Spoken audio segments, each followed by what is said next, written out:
Non, mais cet échange, il est étonnant parce que vous me permettez de dire des trucs que normalement, je sais, en disant ça, que tu peux passer pour quelqu'un comme ça, un peu de, pas de démago, mais un peu populo et tout, mais c'est peut-être le dernier truc qu'ils ont inventé pour pas qu'on le dise, quoi. Non, non, mais on va le dire. Ce qu'il faudrait faire, c'est que la salle des réunions, ce soit pas le ministère qui accueille éventuellement, ce qu'ils ne font d'ailleurs jamais, des consommateurs pour regarder quel projet on pourrait faire en commun. C'est un ministère qui dirait, bon, écoutez, vous les citoyens, comme vous avez la clé, vous êtes le point de départ et le point d'arrivée, installez-vous et dites-nous ce qu'on peut faire, nous, techniquement, pour que ce que vous savez faire déjà, deviennent quelque chose à très grande échelle. Vous voyez comment la posture déjà changerait? C'est-à-dire que c'est pas... On rentre dans une salle de réunion où il y a des gens d'un ministère et on se met dans un coin et puis on est un peu gêné, on dit 2-3 choses et puis on s'en va. Non, la salle de réunion, à la table, c'est ce bon sens des consos, des citoyens qui doit d'abord être là. Et les techniciens, accompagnateurs de tout ça, viennent et disent qu'est-ce qu'on peut faire. C'est pas le même niveau d'écoute. Évidemment, pour ça, faut sortir de l'idée que tu es un homme politique qui doit avoir toutes les idées au nom de tous et que ton rôle, c'est d'être un homme providentiel. C'est fini, ça n'existe pas, ça marche pas. Il faut être...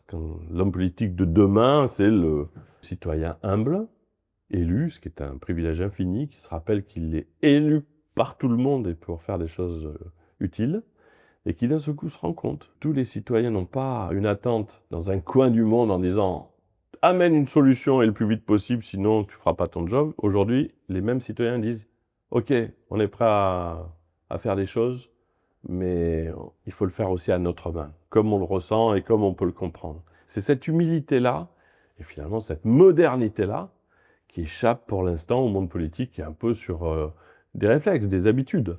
L'homme ou la femme providentielle en politique, c'est terminé. Il n'y en a pas eu depuis longtemps d'ailleurs. Il faut penser que ça peut être un bonheur infini d'être un citoyen devenu homme politique au milieu de tous les citoyens, accompagnant dans un rôle privilégié mais très utile, en tant que ministre, une énergie, une mobilisation solidaire qui passe par le bon sens et la bienveillance et pas par une forme d'analyse un peu bureaucratique de la réalité. Parce que je finirai là-dessus, mais il y a un truc génial, c'est que après je me suis dit, mais comment ça se fait qu'ils créent des trucs qui tombent toujours à côté, quoi. Dur à comprendre, qui ne marchent pas vraiment. Il faut quand même le trier, quoi. 36 000 personnes au ministère de l'Agriculture. Et en fait, tu comprends que quand tu es spécialiste, directeur de cabinet, chef de cabinet, conseiller, tu as un salaire qui te renvoie l'idée d'une profession où tu dois trouver des solutions pour tous. Mais trouver des solutions en t'appuyant sur le bon sens commun de gens qui pourraient autour d'une table te dire « bon, on pourrait peut-être faire un truc comme ça, nous, c'est assez simple, non, mais oubliez tous les trucs compliqués, faisons ça ». Là, inconsciemment, tu dis « mais je perds mon job ». Parce que moi, je dois conseiller, je dois trouver des solutions.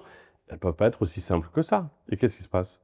Là, tu commences à créer un univers de solutions tellement loin de la réalité et du bon sens que ça devient les fameuses solutions hors sol, ou inconsciemment, c'est inconscient, mais tu vas faire un truc qui marchera jamais dans la vraie vie, pour rester à distance, finalement, du bon sens et des choses simples de la vie. Voilà, tout ça, il faut arrêter, là. On n'a plus le temps, on n'est même plus énervé. Il faut que dans les ministères, les gens qui bossaient comme ça bossent différemment, que les écoles, d'ailleurs, je suis allé à Sciences Po il n'y a pas longtemps, waouh, ils avaient 18-19 ans, c'était merveilleux. D'abord, merveilleux, super invitation. Et au bout d'un moment, je parlais de façon le plus spontanée du monde. Et j'ai vu des regards, il y avait 70% des élèves qui se disaient « non mais attends, c'est quoi ce truc? Mais ça marche pas comme ça, quoi. Attendez, il y avait ce côté, il y avait une défiance.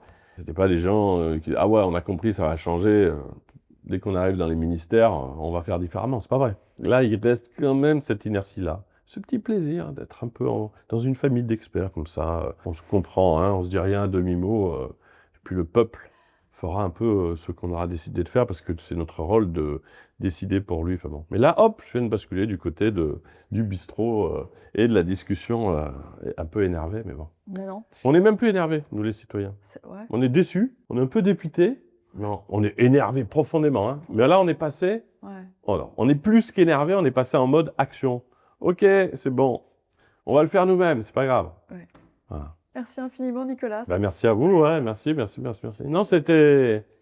Il y a 3 questions qui peuvent paraître un peu caricaturales, non pas vos questions, mais les réponses qu'on peut y apporter. Et en fait, elles sont essentielles. Il faut qu'on affronte l'idée que le bon sens collectif, la bienveillance, c'est pas des mots comme ça pour faire joli. C'est des bases absolues d'une solution qu'on a tous au fond de nous et qu'on peut mettre en œuvre simplement par nos actes d'achat. Génial. J'ai une question bonus. Ouais. Si vous étiez un goût, un plat ou une texture, que seriez-vous et pourquoi? Un goût, un plat. Alors, mais là, j'ai une question qui est... Bon, je vous dis la première qui me vient. C'est mon enfance à Madagascar. Donc, ça pourrait être l'adobe aussi en Ardèche, bon, pour un peu plus tard, mais le roux mazave. Alors bon, c'est peu connu. C'est le plat traditionnel malgache. La viande, c'est du zébu à la base, mais ou du bœuf, avec quelque chose d'incroyable, c'est ce qu'on appelle les bred mafan. C'est une petite plante qui crée, au-delà d'un parfum sympa, une espèce de fourmillement unique, quoi. Il y a des gens qui... mentholés, enfin, c'est un truc complètement dingue. C'est une expérience tout à fait incroyable. C'est le plat où si on vous faisait goûter ça à n'importe quel moment de votre vie, en 3 secondes, vous diriez, c'est un roux mazave. Ça, il ressemble à aucun autre plat. Un grand merci, Nicolas, de votre temps. Merci à vous, merci. Merci pour l'invitation.